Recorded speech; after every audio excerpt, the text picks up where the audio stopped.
Hey everyone, it's Alan Murabayashi speaking to you live from PhotoShelter headquarters here in New York City.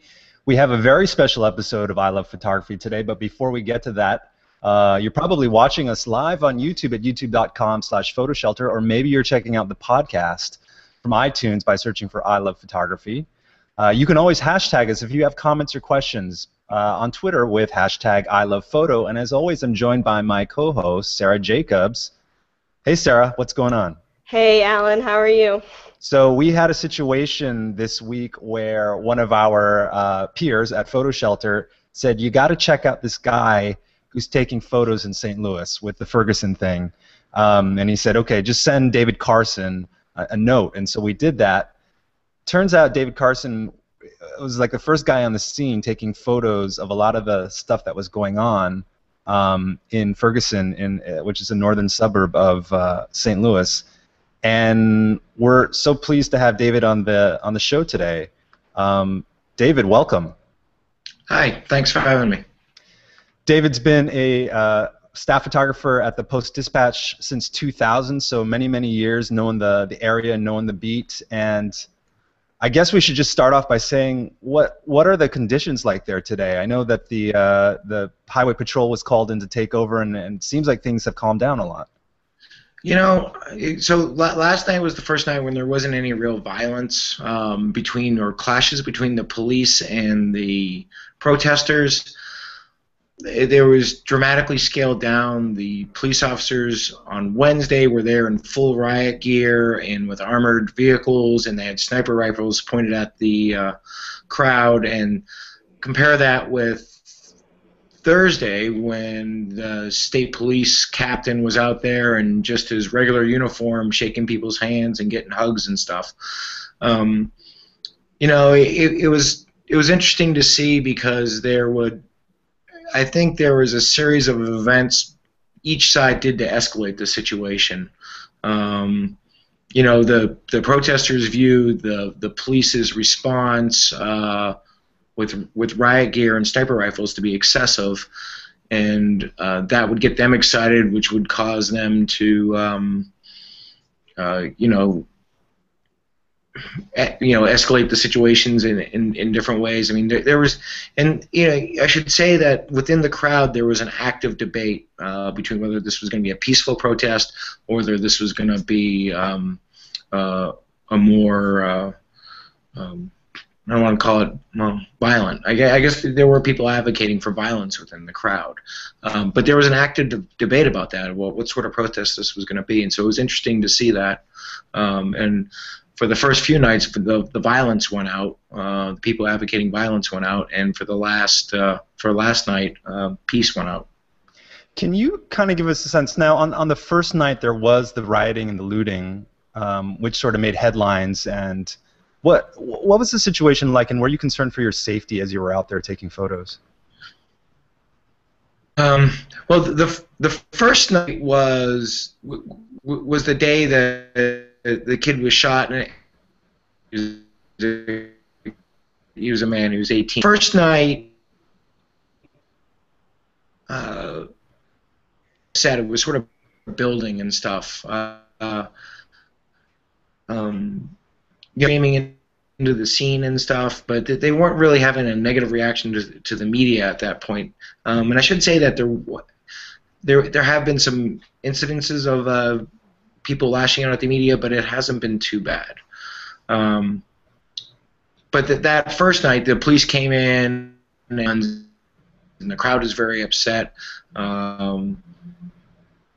And that was Saturday night, or Saturday that the person was shot, Mike Brown was shot, and then Sunday night was the night when the looting and the burning of the Quick Trip started, and that night was a little scary.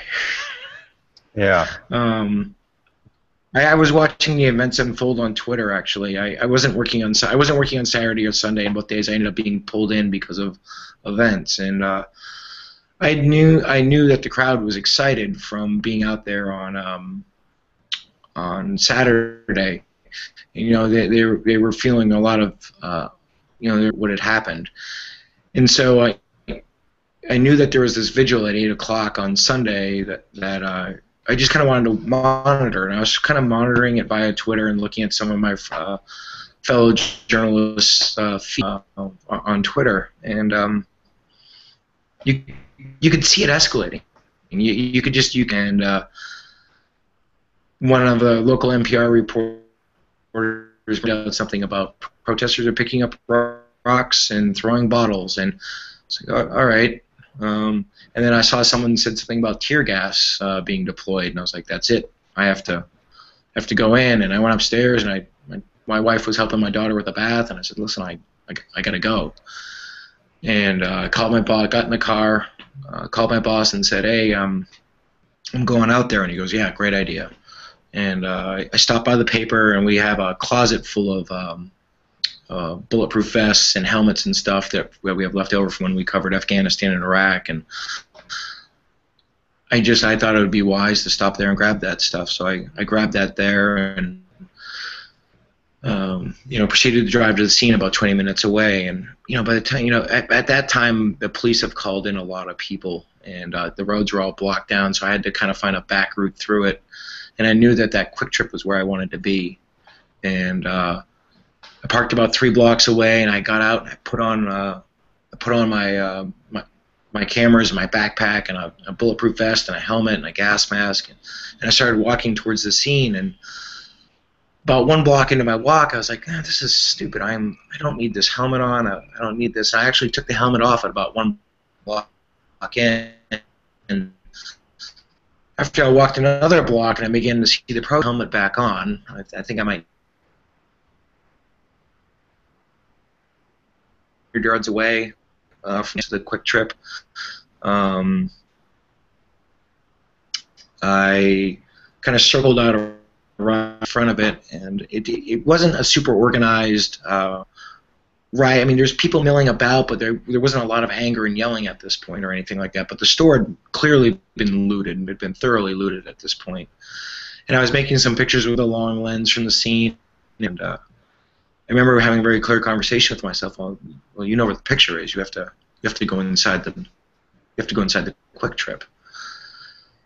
And I had to psych myself up a little bit to do that. And I looked at the scene, and I was like, okay, these people are not with me at all. They're not upset that I'm here. I'm gonna go stand outside the Quick Trip. And I actually am, because in my mind this is a very long period of time. I'd been there about 4 minutes when I first decided to go in, and then I walked up to the front of the store, and I was talking to a gentleman out in front of the store, and I was in front of the store for about 2 minutes, and I shook hands with him and introduced myself and said, look, I'm going to go inside the store. Can you watch my back? And he goes, oh yeah, sure, great. Because I think you're really vulnerable as a photographer when you're shooting and you don't have your full peripheral vision. So I actually shot 1 picture of the inside of the store and looked at it at the back of the camera to make sure it was and I followed one of the looters in, and I began shooting some of that stuff and just kind of taking it in. And I worked my way around to another looter, and he was grabbing a bunch of Pepsi bottles and stuff. And then I turned around, and there was this large guy. I mean, he could have been an NFL lineman. He was like 6'2" and 350. And he lifts this white shirt he's wearing and shows me his gun and asks me, "What are you doing?" I didn't think about what I said. I just responded. I said, "I'm making pictures. I work for the Post-Dispatch." He kind of looks at me a little bit longer and doesn't say anything. And I'm like, "You're wearing a mask. Your face is covered. You'll be fine. Don't worry about it." He goes, "Okay." And he goes back to looting the store. And I was like, "Oh my God." I made a few pictures of him then. He's standing there. He's holding some 5-hour energy lemon. Did that cross your mind when you went into the store? Were you thinking about, I can't capture faces? This could be subpoena. Did that cross your mind at all, or were you just making pictures? I was just making pictures. I wasn't. Some of the people had their faces covered up. At the moment I don't know how you think out a response to that. People have told me to look at this. They're like, well, he didn't have a clip in his gun. Well, yeah, I didn't look at the profile, and so he may not have had a clip in the gun. I don't know if he had a round in the chamber. I wasn't going to challenge him on it. But I was in the store for less than 2 minutes. I got into the store, I got the pictures I felt like I needed, and I got 200 yards away and sat down on a paper, and I actually opened up my laptop and chose 15 photos and just FTP'd them back. So that was an intense situation. I remember, I think if you go back and you look at my Twitter timeline, I tweeted, honestly, a little scared, and it was hectic. So. A lot has been written about the police clamping down on the media, telling people to turn off their cameras. Did you encounter police who were being hostile to you? Did you encounter police who were being hostile to you as a journalist? It was funny. I had the full. I'm sorry. Did I encounter police that were hostile to me in what? As a journalist, taking photos. So I had the full range of experience with police there that night. I'm sorry, Alan, it's coming over really broken up. So I had the full range of experience there with police that night. I had some police officers who were were concerned for my well-being, and I had some other police officers who didn't want me there and the scene. I avoided a couple of those situations. I was able to linger for about an hour longer after my first encounter, being told to leave. And then eventually I ran into a St. Louis County lieutenant who was like, and I was like, well, I'm doing my job. And he goes, this is not your job. I was like, this is my job. And we had a short debate about that, and which I lost. And he asked me where my car was, and I said it's back in the neighborhood where you just drove over. They took me out to the command center, and then actually drove me by car to a police station about 5 miles away. For about 2 minutes, I thought maybe I was going to be under arrest, but I wasn't. So I had one of my other photographers come pick me up, and I just went home and started photos. What do you think the role of photojournalists is in a situation like this? Well, this is a historic thing in St. Louis. We've not had anything like this before, so I think our role is to provide the visual record of it. I the work. And document the police doing what they're doing.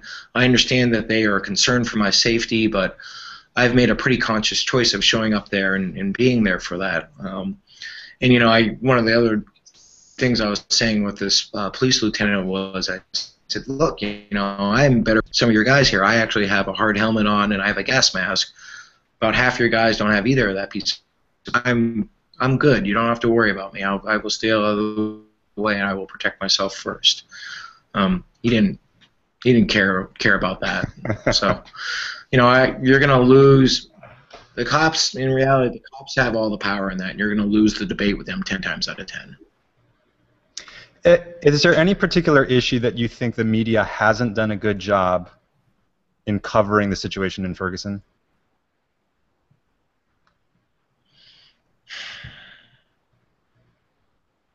No, I think I'm really proud of the job that my coworkers and I have done in covering this event. I think we've provided a lot of depth of coverage, not just the bad things, but the good things that are also going on here. There's one of our photographers, Lori Scrivan, pictures of people coming out to clean up after the riots and stuff. See people taking an interest in their community and wanting to show their community in a good light.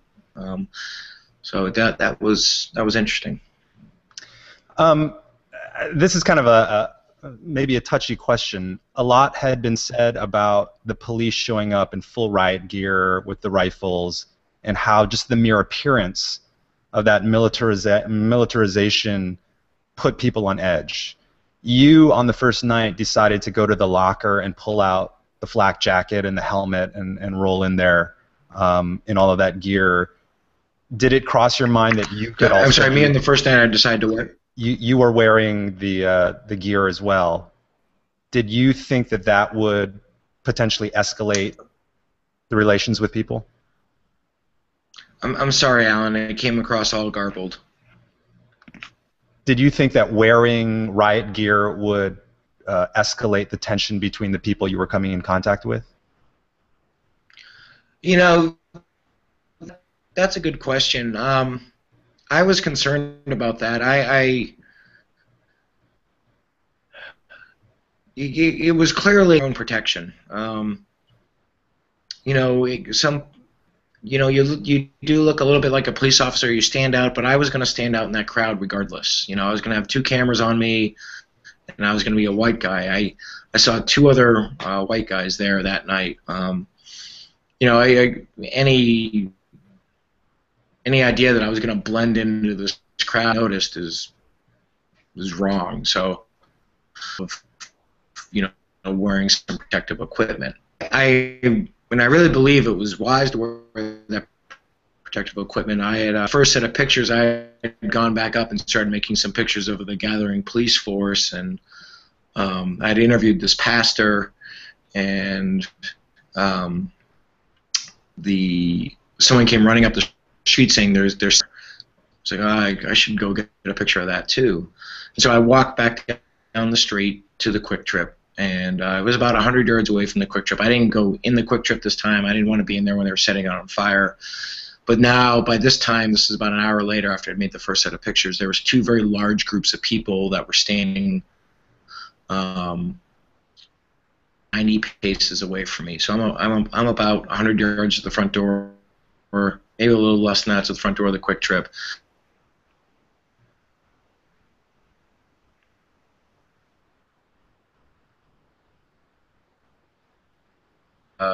People that had gathered. He's taking pictures. Go get him. Kick his ass. And I was like, nice. I turned and I started running. I should qualify that with the statement that I'm not a particularly fast runner as it is, and when I'm wearing a bulletproof vest and a helmet and 2 cameras and a backpack, I'm fleet of foot. So I lost the quarter-mile foot race back to the police officers. The guy caught up to me about 100 yards from the police line, 150 yards from the police line. He whacked me in the side of the head. I don't know if he punched me or what, but I had the helmet on. That didn't actually hurt. The force of his blow knocked me over, or if I was just so off balance from running and being hit in the head like that I fell. But I went to the ground pretty hard. I remember seeing the 16-35 shatter on the ground and sort of splay across, and I rolled a couple times. And just as I rolled back up to get myself sort of set, this guy was coming back in to kick me. I then kicked him back and swung a Mark IV, the lens on it. At which time the pastor who I had done a video interview with a short time earlier came in and said, "Stop, leave him alone, leave him alone, leave him alone," which gave me enough time to kind of get back on my feet and put some more space between us, and he was also backing off at that point. So, you know, I think it was a good decision on my part to wear the riot gear. Also, there were numerous shots fired. Both as the looting was going on, you were hearing gunshots. Was burning.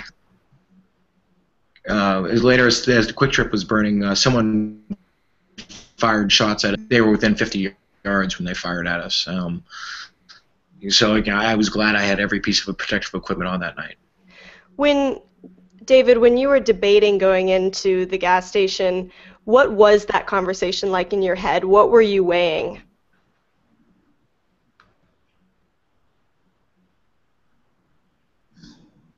I'm sorry. Can you repeat the audio here? It's coming across very digitized. When you were debating going into the gas station, what was the conversation like in your head? What were you weighing to figure out if you needed to go in or not? Well, I wait. I was looking on the back of the. I was looking on the back of the camera, and I saw, I had some okay stuff. I was looking at my presence here, and I wasn't really being noticed, even though I was wearing all this stuff. No one was really paying attention to me. Paying attention to me, it was almost like people were moving away from me. It was almost like as I moved forward, people sort of walked out and around me and stuff as well. And so, like, I didn't feel like anyone was coming to confront me. I knew I was being noticed now a little bit more, but when I was outside there, for about 2 minutes. I talked to this guy, and things were okay, and people were coming and going from the store, and I was making some. And then I felt like, it was just a decision I made. I thought I was trying to be cautious and look to see what I thought my dangers were going to be, but then I just decided to go in. Fortunately, it worked out. Yeah, fortunately for everybody, and you got the shot, so that's great. Yeah. David, thank you so much for joining us today. It's just fascinating, and we appreciate all the great photography that's coming out of St. Louis. Thanks. I think that some of my coworkers, Robert Cohen, made a really iconic picture from the third night there of a tear gas canister back with a American flag shirt on. It's an awesome picture. But I think the reporters have done a great job, and I'm proud of our entire staff. Thank you. We're going to keep watching what's happening.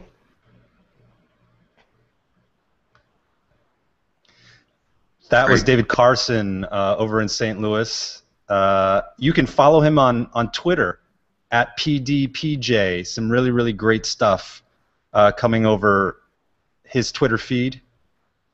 Pretty intense stuff, Sarah.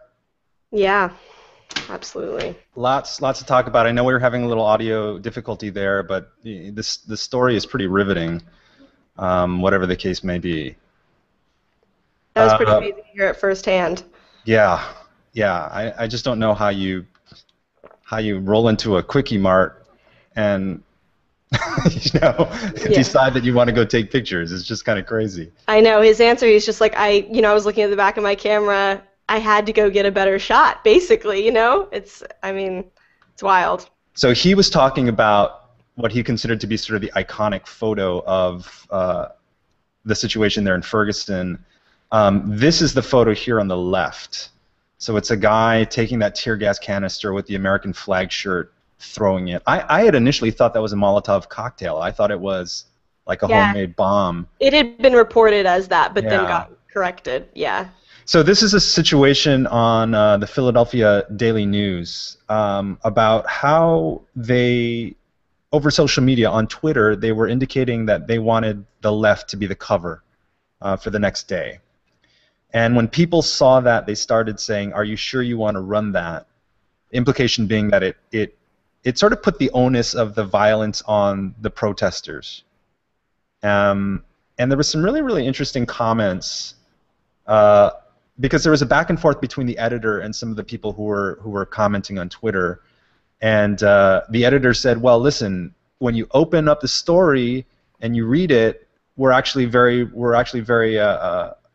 sympathetic to what the protesters are going to." And the responder said, "Yeah, but it's like a huge photo with 10-point type. No one's going to see that. Everyone's visceral reaction is going to be those black thugs are causing trouble there in St. Louis." And so they said, "You know what, that's totally valid," and they switched the cover to what you see on the right, which is a woman peacefully protesting with sort of this phalanx of militarized SWAT team behind her. Vastly different. Vastly different. And it brings up that whole conversation of visual literacy, what that means, and how people respond to photos. And so I just thought, well, first of all, kudos to the editors for making what I think was a good call. Kudos to the readership for also standing up and having that visual literacy to say, hey, this is giving the wrong idea. Yeah, I mean, people were debating, well, did you only change it because of social media? But even if that's the case, I think that's fine that they did. But I do feel like the photo editors, you know, if they read the story, if the story is sympathetic to the protesters, then, you know, did the photo editors not take that in and choose the correct image at first? I feel like, you know, as a photo editor, it's your responsibility to understand how the public is going to react and also to represent the words in the story. And I feel like that first cover, absolutely, they did neither of those things. Yeah. So I'm really happy they changed it. It is one hell of a shot, though. You're right. It's an incredible photo. Over on the New York Times, there's been a comparison of the civil rights era photos along with some of the Ferguson images that have emerged, and really kind of startling that, you know, 50 years later, you're basically seeing the same scene. It's just unbelievable. This photo on the left there, a man with his hands raised and a SWAT team rolling in with machine guns trained on him, you know, 3-4 guys trained on him. And then this one, which I know is a little bit harder to see, but 1963 on the right, 4 policemen with rifles leaning against their car, and then on the left, this past week, same line of cops. And a lot of photographers, Danny Leone, one of the photographers from the 60s, saying, it didn't look like America, it looked like Soweto, referring to the South African township. Just, you know, this whole week, Sarah, has really kind of blown my mind. It's so hard to like wrap your head around that this is happening in the U.S. in 2014. Yeah, it's tragic. I don't even know what to say. I ended up writing a piece on the PhotoShelter blog entitled "Photography, Authority, and Race," and kind of looking at three situations in the past couple weeks where photography played a huge role in capturing misbehavior, if you will, of authority. In this case, the police. And you know, it's interesting to sort of research the article and look historically what had gone on, and just reading a lot of the articles written about these events. Eric Gardner in Staten Island. There was a policeman in New Jersey who said a white photographer, a white guy who went to a municipal building to get an Open Records Act because he had some questions about an animal shelter, was told to stop taking photos by this cop, Richard Racine, and the cop said, "You don't have a right because Obama has decimated the friggin' Constitution." It just blows my mind. Luckily, that situation didn't get violent at all. Yeah, thank God. But just ridiculous. And that guy he like retired immediately after that video was released. Yeah, and then he went on radio and he said he was just joking. Oh, right, just, you know, it's just hard to believe. And then finally in Ferguson we have these images. Here's one by Scott Olson of Getty Images. Journalist Ryan Riley from the Huffington Post was arrested after taking a photo of McDonald's. And then some of the images that we've seen, this was great too. So a 17-year-old started a hashtag called "If They Gun Me Down" and used a diptych of him with the saxophone and him in a rap video for a math class. A rap video for a math class. And he challenged our notions of how a black youth would be portrayed in a situation like what happened there in Ferguson. And he said the media would probably pick the one on the left, reinforcing stereotypes of black teens, right? Instead of saying, hey, we actually do a lot of things like a lot of teens do. Sometimes we try to act tough, and sometimes we're representing the United States. And that was sort of in reaction to this photo of Michael Brown kind of flashing a peace sign, which some people were saying was a gang sign. Now, it turns out today, Sarah, that they found a security video of him allegedly stealing some stuff from a convenience mart. on the same day that he was shot dead. So I'm not saying that the guy was necessarily an angel, but again, the punishment for theft should not be death, is what I'm saying. And teens are teens. You know, teens do stupid stuff. Their brains aren't fully formed. We know this from science. They have poor decision making. They have a poor understanding of consequences until they fully mature. And so it's just tragic that teens can no longer be teens. And then you see, you know, the police tear gassing Al Jazeera and dismantling their cameras. And then this photo just incensed me. Here's a guy with no shirt on. He's clearly unarmed. His back is to the police, and there's a laser sight on him. And I just can't tell you, you know, how important these photos are to the understanding of the situation in Ferguson, and also understanding the overreach by the police. There's no reason for anyone to train a laser sight on this guy. There's just no reason. No reason. So speaking about the power of photography then, an interesting piece on Slate that was just published. Chris Hondros, who was killed in Libya by a mortar, was in Iraq. He was an embedded photographer in Iraq.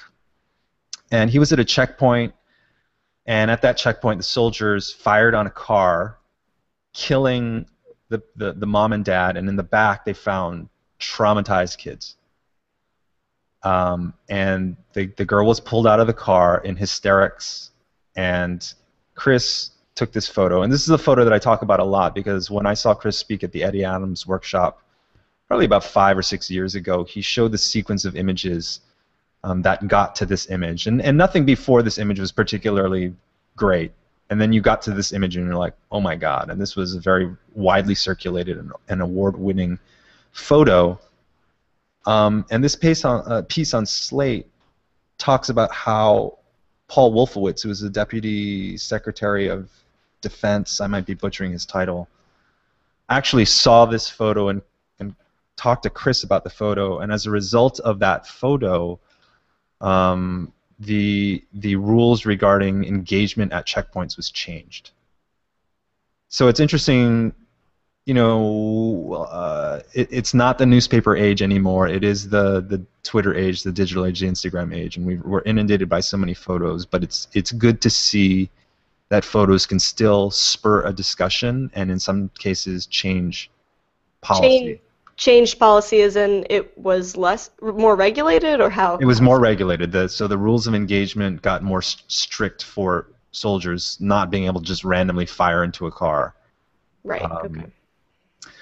And so with all of this going on, the NYPD had to release a memo reminding cops that anyone can be filmed while on duty. They are public servants. So a memo went out, and then the next day, a candidate for governor was arrested on the platform of the subway for taking photos. I can't understand what's going on. Wow. It's just ludicrous, ludicrous. And so we want to remind you of this site in case you've never seen it. Photographyisnotacrime.com, PNAC. A compilation. So this was started by a photographer who had been arrested on bogus charges for taking photos, and it started as sort of his documenting that process and what he was going through, and then it became sort of a clearinghouse for this type of information, where police are overreaching their authority and confiscating cameras and deleting cards and whatnot, and none of that is legal.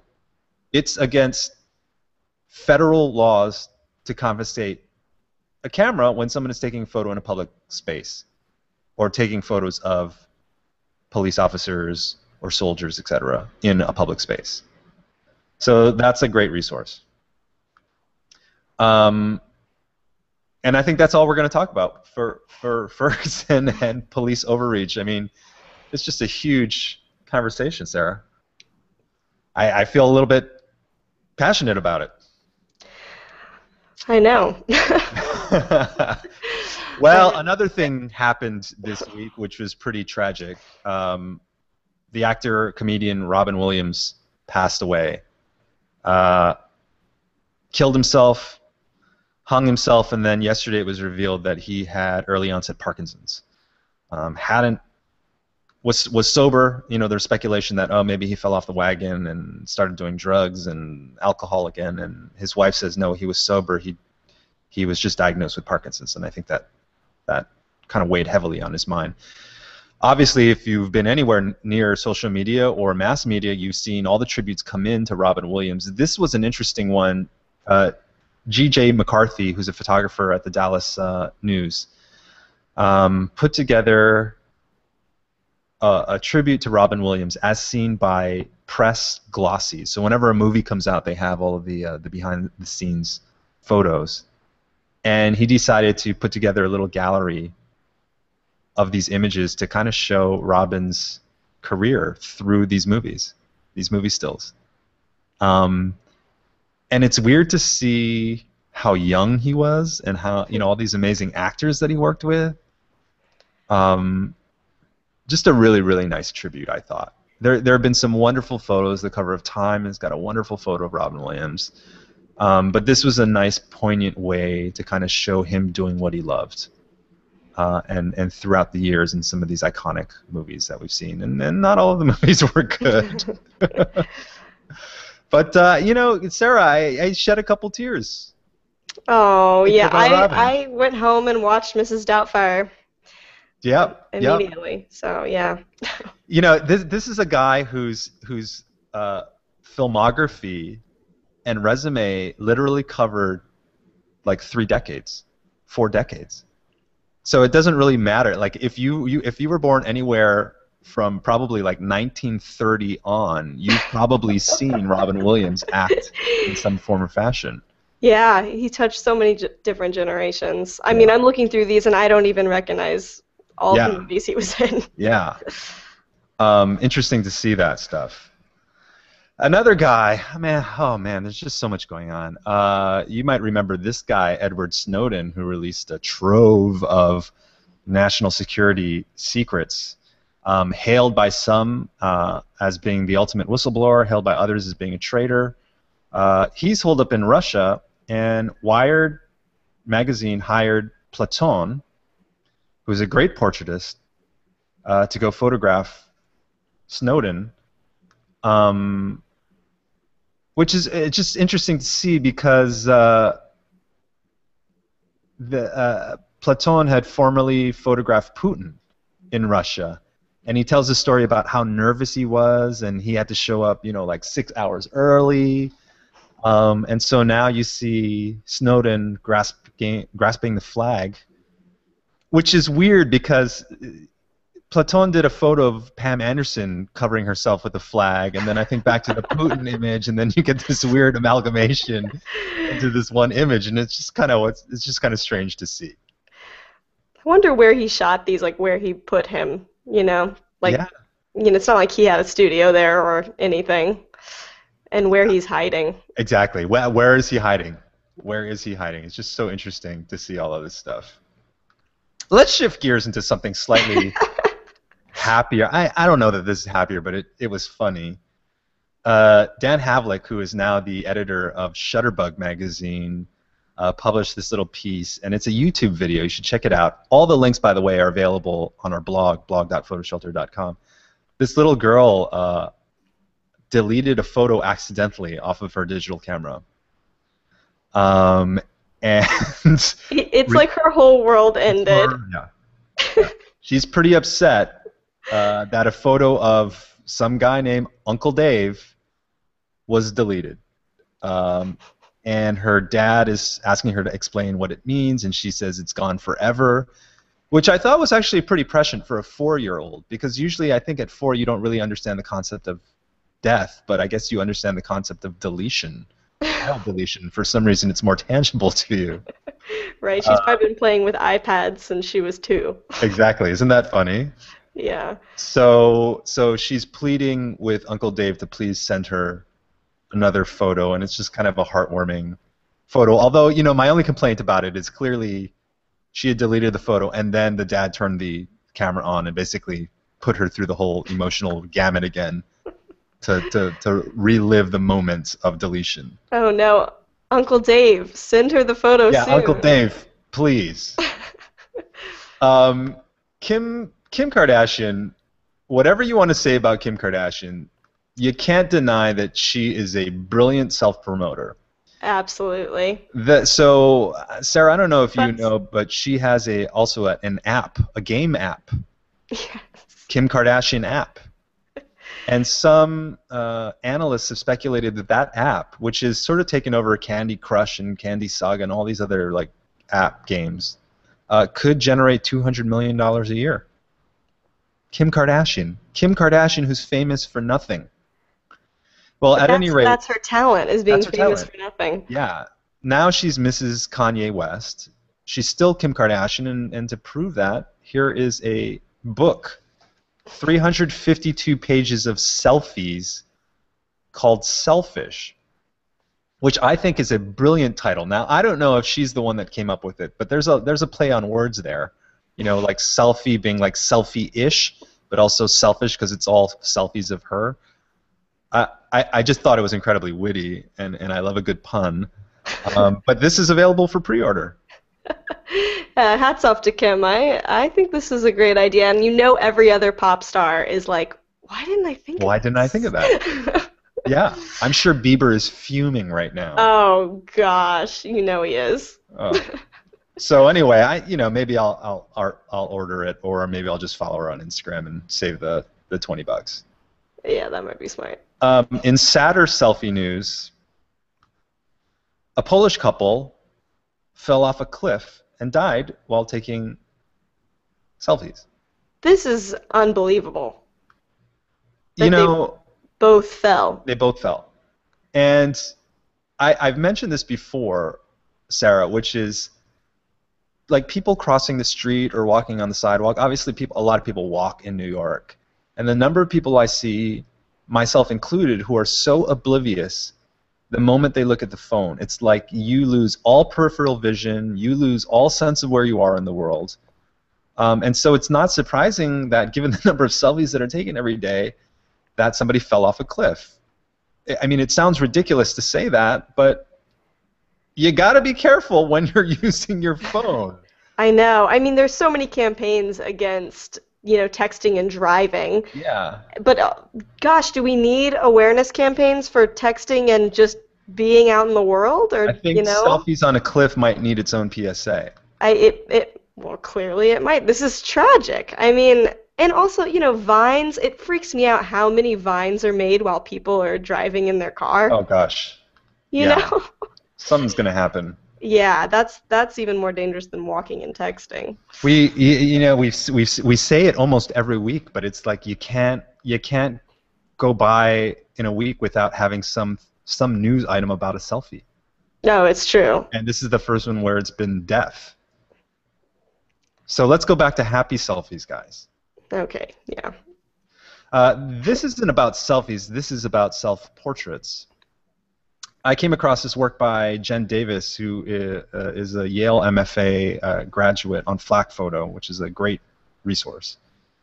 Jen Davis started documenting herself kind of on a lark, I think it was. She was at the beach and took a self-portrait, and she's an overweight gal, and she was wearing a big black one-piece, and behind her you see a guy and a girl, like rail-thin guy and a girl, kind of just in the background. And nobody's really aware of each other, but it kind of made her eyes open a little bit. So for the past 11 years, she's been taking these self-portraits, and some of the photos from her book, a project called Looking and Looking, were published on Flack Photo, and I just thought they were beautiful. This one really reminded me of kind of a Vermeer painting, or chiaroscuro. I'm so bad with art terms. Kind of Flemish light and dark painting. But yeah, some really nice photos. So here is the image that I was talking about previously. Well, I can't believe she's been doing this for 11 years. Yeah. Yeah, her sense of light is really nice. It's these beautiful, quiet moments just with herself, very intimate. These are great. And so she ended up having some sort of either gastric bypass or some sort of surgery to help her lose weight. So you see her being quite obese in some of these photos, and toward the end of the series, she's actually looking quite thin in some of the photos. So it's just interesting to see this, and obviously a lot of women struggle with weight, and we've seen similar series before. I just thought this was very, very artfully done. And this, to me, you know, last week we saw the images of the woman who took the self-portrait topless for her entire life. These are such interesting projects to me, where I think sort of the longitudinal approach to self-portrait, you know, in a very, like, in a pop culture way, you can look at Noah Kalina, and in an artful way, you can look at someone like Jen Davis, and really see, like, the exploration of self that goes on as a result of these photos. So, selfie away. Just don't fall off a cliff. Ooh. Sarah, you know how I feel about wearing sunscreen. Yes. Every time you go on vacation, what do I tell you? What's the first thing I tell you? You better bring the sunscreen. Wear the sunscreen. You're fair skin. And actually, I tell that to all my friends who are going to any sort of tropical climate. So artist Tom Levritt used a UV camera. He's not the first person who's done this. And actually, dermatologists have similar systems in their offices. But he put together a piece called How the Sun Sees You, and he set up a camera in a park and a video monitor so people could see themselves under this UV filter to show how much sun damage was there. So really interesting piece, and at the end he says everyone's born essentially with really nice skin, and he shows kids and they have none of these blemishes that you see under the UV light. Oh, wow. I wouldn't want to have this done, would you? No, I wouldn't want to have this. I mean, I'm slightly curious. Uh-huh. Now, for those of you who are curious about this, you can actually kind of simulate this by using a blue filter in Photoshop or over your camera. It'll really pull out a lot of these longer wavelength features in your face. Oh, wow. So, you know, you can try it. But hey, wear some sunscreen. I wear sunscreen every day. It's in my facial lotion. You should just do it, okay? Okay. That's all I want to say. So that's kind of geary, so we thought we'd talk about gear. Brian Smith, who's a friend of PhotoShelter, updated his photography gear card. You know, when you're a prominent photographer, it doesn't matter how good your photos are. People always want to know what gear you're using, for better or for worse. Absolutely. That is always one of my first questions when I'm talking to photographers about their work. Oh, and what do you use to shoot this with? Yeah, and you're not like a dummy, Sarah. You're like a great photographer, and you know that it's not the camera, but you're kind of curious, right? You're like, that photo's so good, they can't possibly be using the same camera as me. Right, exactly. So Brian is a Sony artisan. He obviously has a lot of Sony gear. He also has his lighting kit up there. You know, it's interesting talking to Brian though, because you know he has all this great gear, but his walk-around camera is a Sony RX100, and he gets some great photos off of that as well. Mm-hmm. So this sort of proves the point that if you're a good photographer, it doesn't matter what you're shooting with. Exactly. You can give him a cardboard box, and he'd probably take a better photo than we can. Yeah, pinhole camera. There you go. Pinhole camera, yeah. That's at briansmith.com/gear, and he breaks it down into all these different categories and some great stuff.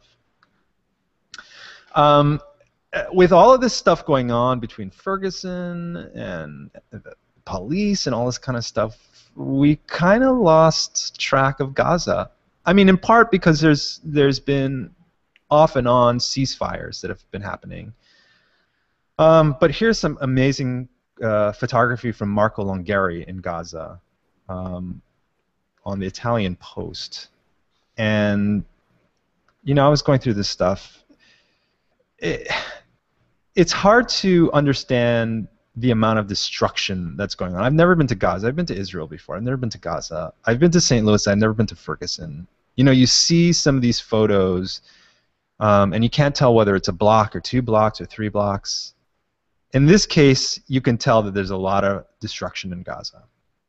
Here's unexploded ordnance. Look at this building. Wow, this image is amazing with the Yeah. spotted cow next to the charred building. It's pretty incredible. So Marco is just really doing a great job capturing this stuff. You know, getting not only the destruction, but getting the look on people's faces. Look at this building riddled with shells. And again, you know, neither side is acting well. And all we're seeing is civilians being harmed as a result of all of the action on both sides. So Marco, keep doing what you're doing, man. You're just great job. Over on the Time Lightbox, David Chancellor's powerful photos of conservation efforts, and there's a whole slew of photos, but I was just looking at this one, and it's an elephant hung upside down.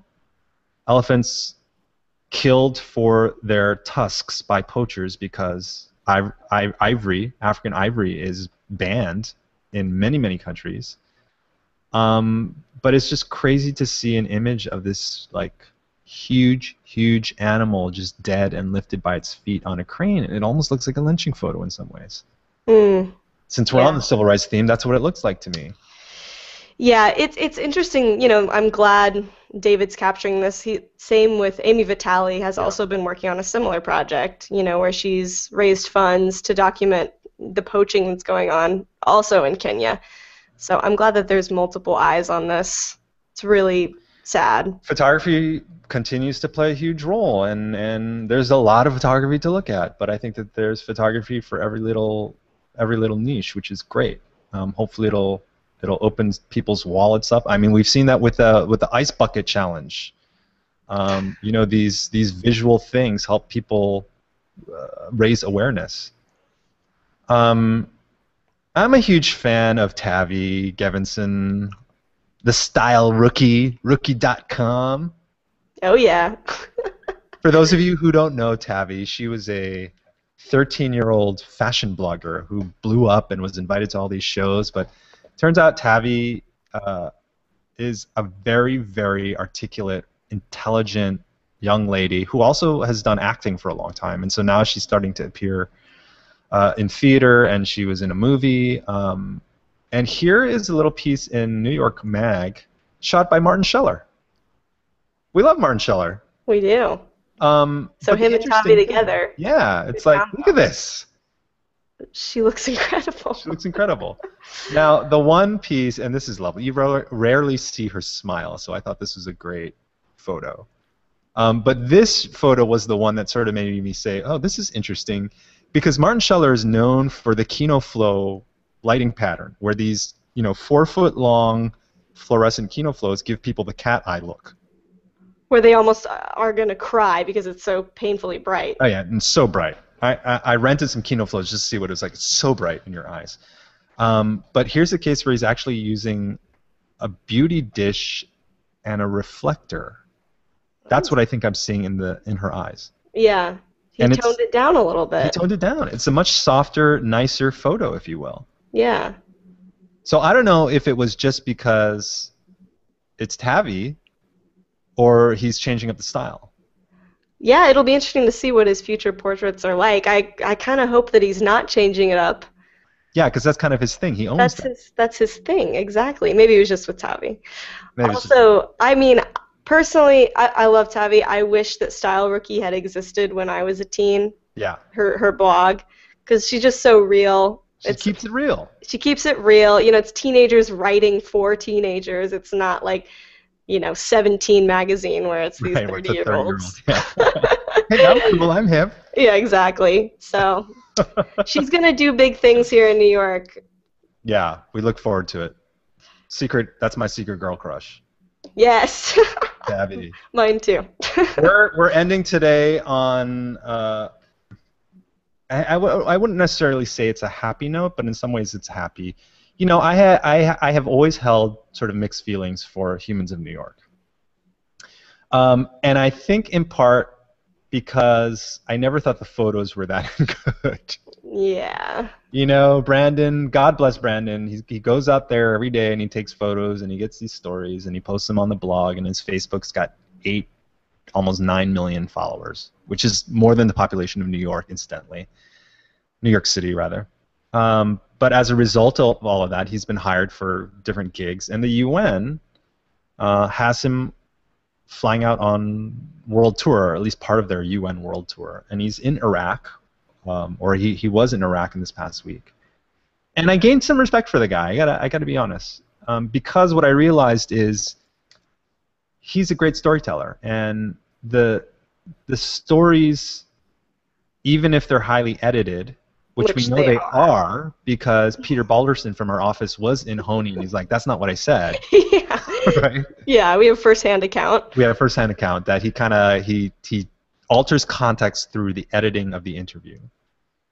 But he's not a journalist. He's himself. And if he gets people interested in other people, and in this case Iraqis, then more power to him. Then he's doing a good job as a storyteller, not as a journalist. I don't know. I might have to disagree on this one. Yeah, please do. I mean, I was fine with Honey in New York. I'm also fine with him shooting, the Met Gala for Vogue. That's also fine. But, I mean, when he announced this trip, he literally said the point of this trip is not to say anything about the world, but rather listen to stories, which I totally get. But I mean, I don't really have an interest in following a photographer that doesn't have anything to say about the world. And if I want to get an unbiased look at what's happening, I'm going to go to a respected photojournalist. I'd rather see Tyler Hicks there than Honey. That's kind of my... So you're saying because he sort of lacks an artist statement about what he's doing and why he's doing it, you don't dig him as much. Yeah, basically. Plus the photography isn't that good. Exactly. Yeah, especially that. I mean, the guy's been doing this for like over 4 years now, and yet he's still taking the same exact photo. I don't know. Why hasn't he gotten better? Well, let me tell you what I think is happening. It's because the guy moved to New York, and I don't remember the exact sequence, but he moved to New York and he was basically unemployed. And he got the camera out and he told his mom, "I'm gonna go take these photos," and the mom's like, you better get a freaking job, Brandon. And he goes out and takes the photos and he starts posting them, and they accidentally got really popular. I don't think he really thought that this was going to be his profession. Mm-hmm. And therefore, I don't even know whether he wanted to be a photographer in the first place. So all of these things that like an artist would go through, like Jen Davis, she has an artist statement. She went to Yale. She got an MSBA. She understands like the mentality of an artist. Right. Honey was like a bonds trader in Chicago or something like that. Right. Exactly. But now that you're getting hired, you got to really think about, what am I putting out there? It's getting thousands of likes every time I post one photo. Yeah. The guy's got to take a step back and be like, what am I trying to say? Rather than blatantly just, I'm not trying to say anything. We're just going to edit the crap out of whatever this person told me and get a bunch of likes. Okay, I will agree with that. It would be nice to see a little bit of evolution as an artist out of Humans of New York. Yeah, and the photography. He is masterful at pulling on the emotional heartstrings of his audience. Right? That is true. There should be a Hallmark Humans of New York series of cards where it's like, hey, sorry I missed your birthday, but here's a quote from a guy on the street who hasn't celebrated his birthday for 20 years. Yeah, no, you're totally right. If you want to feel good, go buy a Hallmark card or go to Facebook and look at Honey's feed. Yeah. Totally. Well, that not only was this probably the longest show we've ever had, that was jam-packed with stuff. Man, there's a lot of like heavy stuff going on in photography. A lot of stuff. Next week I'm going to try to bring some fun stuff. Bring some levity to the party next week. Okay. That sounds good. Thank you for the audience. Thank you to David Carson for like a crazy insider's view of what's going on in Ferguson. A lot of insight. We apologize for some of the audio trouble. Hopefully in the recording that'll come out. If not, we'll follow up with David via email and get his words down on paper. But great show, Sarah. So for Sarah Jacobs, this is Alan Murabayashi signing off. Join us next week for I Love Photography. Have a good weekend. Bye-bye.